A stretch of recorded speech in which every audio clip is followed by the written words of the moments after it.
आजकल की भागदौड़ भरी जिंदगी में मन की शांति पाना किसी सपने जैसा लगता है। स्ट्रेस, चिंता और ध्यान भटकाने वाली चीजें हमें हर तरफ खींचती रहती हैं। इस केओस में हम शांति कैसे पा सकते हैं?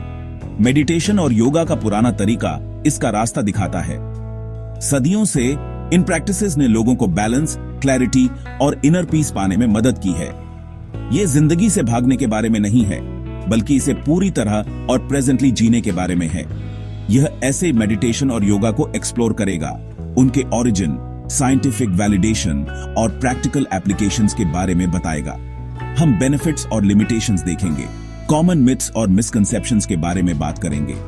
अंत में हम देखेंगे कि टेक्नोलॉजी कैसे मॉडर्न वर्ल्ड में इन एंशिएंट प्रैक्टिसेस को शेप दे रही है। चाहे आप स्ट्रेस कम करना चाहते हो, फोकस इंप्रूव करना चाहते हो या खुद से गहरा कनेक्शन बनाना चाहते हो, मेडिटेशन और योगा को समझना एक पीसफुल और फुलफिलिंग लाइफ की तरफ पहला कदम हो सकता है। मेडिटेशन और योगा हजारों साल पहले एंशिएंट इंडिया में शुरू हुए थे।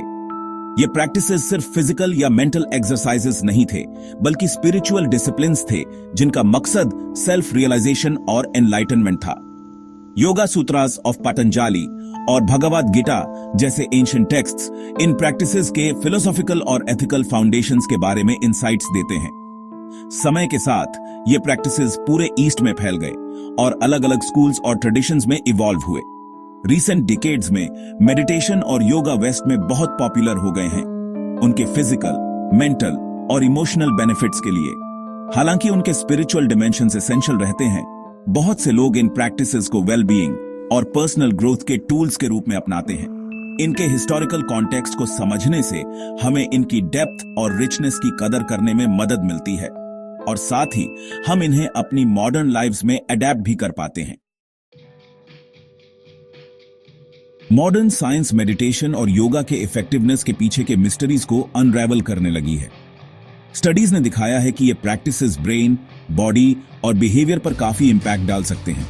उदाहरण के लिए न्यूरो इमेजिंग स्टडीज से पता चलता है कि मेडिटेशन ब्रेन स्ट्रक्चर और फंक्शन को बदल सकता है। अटेंशन, इमोशनल रेगुलेशन और कंपैशन से जुड़े एरियाज में ग्रे मैटर को बढ़ा सकता है।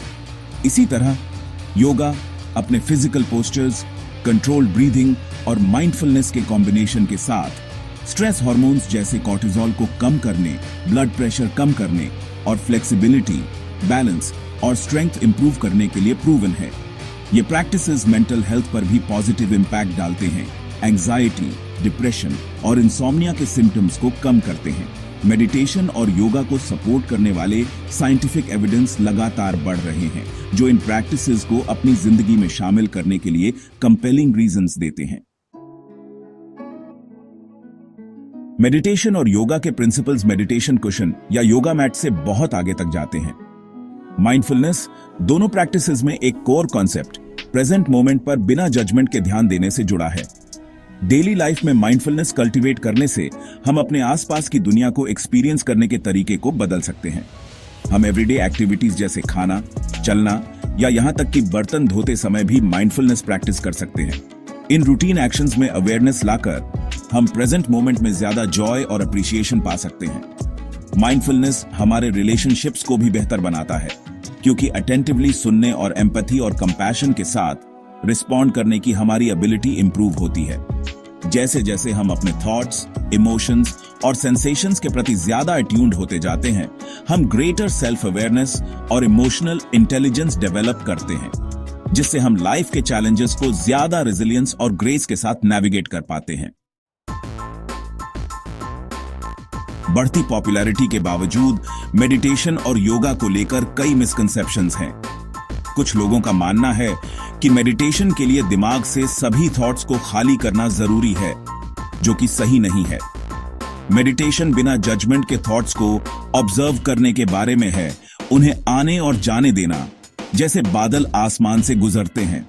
दूसरों का मानना है कि योगा सिर्फ एक तरह की फिजिकल एक्सरसाइज है और इसके मेंटल और स्पिरिचुअल ग्रोथ के प्रोफाउंड पोटेंशियल को नजरअंदाज कर देते हैं। योगा परफेक्ट पोज अचीव करने के बारे में नहीं है, बल्कि अपनी ब्रेथ, बॉडी और इनर स्टिलनेस से कनेक्ट होने के बारे में है। इन मिथ्स को दूर करके हम इन प्रैक्टिसेस को ज्यादा क्लैरिटी और ओपननेस के साथ अप्रोच कर सकते हैं और खुद को उनकी ट्रांसफॉर्मेटिव पावर को पूरी तरह एक्सपीरियंस करने दे सकते हैं। हालांकि मेडिटेशन और योगा के बेनिफिट्स अनडिनायबल हैं, लेकिन इन प्रैक्टिसेस को बैलेंस्ड पर्सपेक्टिव के साथ अप्रोच करना जरूरी है। मेडिटेशन और योगा सीरियस मेंटल इलनेसेस के लिए क्विक फिक्सेस या क्योर ऑल्स नहीं हैं। हालांकि ये स्ट्रेस, एंजाइटी और माइल्ड डिप्रेशन मैनेज करने के लिए वैल्यूएबल टूल्स हो सकते हैं, लेकिन जरूरत पड़ने पर इन्हें प्रोफेशनल हेल्प की जगह नहीं लेनी चाहिए। सेफली प्रैक्टिस करना और अपने बॉडी की सुनना भी जरूरी है। अगर आपको कोई फिजिकल लिमिटेशंस या हेल्थ कंडीशंस हैं, तो कोई नया प्रैक्टिस शुरू करने से पहले किसी क्वालिफाइड हेल्थ केयर प्रोफेशनल से कंसल्ट करें। एक्सपीरियंस्ड और सर्टिफाइड इंस्ट्रक्टर्स चुनना जरूरी है जो आपको सही तरीके से गाइड कर सकें, खासकर जब आप अपनी जर्नी शुरू कर रहे हों। टेक्नोलॉजी हमारे मेडिटेशन और योगा एक्सेस और एंगेज करने के तरीके को बदल रही है। कई एप्स और online platforms guided meditations, yoga classes और एजुकेशनल रिसोर्सेज ऑफर करते हैं, जिससे ये प्रैक्टिसेस पहले से कहीं ज्यादा एक्सेसिबल हो गए हैं। हालांकि टेक्नोलॉजी एक वैल्यूएबल टूल हो सकती है, लेकिन इसे माइंडफुली यूज करना जरूरी है। बिना डिस्ट्रैक्शंस के अनइंटरप्टेड प्रैक्टिस के लिए टाइम डेडिकेट करना क्रूशल है। याद रखें कि टेक्नोलॉजी को इन प्रैक्टिसेस के एसेंस को इनहैंस करना चाहिए, रिप्लेस नहीं, जो कि खुद से डीपर लेवल पर कनेक्ट होने के बारे में है। इनर पीस की जर्नी पर्सनल और यूनिक है। मेडिटेशन और योगा के लिए कोई one size fits all approach नहीं है। अलग अलग टेक्निक्स के साथ एक्सपेरिमेंट करें, वो ढूंढें जो आपको रेजोनेट करे और खुद के साथ पेशेंट रहें। कि ये है कि एक रेगुलर प्रैक्टिस कल्टीवेट करें जो आपकी लाइफस्टाइल में फिट हो और आपकी वेलबींग को सपोर्ट करे। छोटे अचीवेबल स्टेप्स से शुरू करें। रोजाना कुछ मिनट की मेडिटेशन या जेंटल योगा सेशन भी आपकी फिजिकल और मेंटल हेल्थ पर काफी इंपैक्ट डाल सकता है। याद रखें कि जर्नी ही डेस्टिनेशन है। मेडिटेशन और योगा के प्रैक्टिसेस को अपनाकर हम सेल्फ डिस्कवरी की लाइफ लॉन्ग एक्सप्लोरेशन पर निकलते हैं, जो हमें उस पीस और फुलफिलमेंट के करीब ले जाती है जिसकी हमें तलाश है।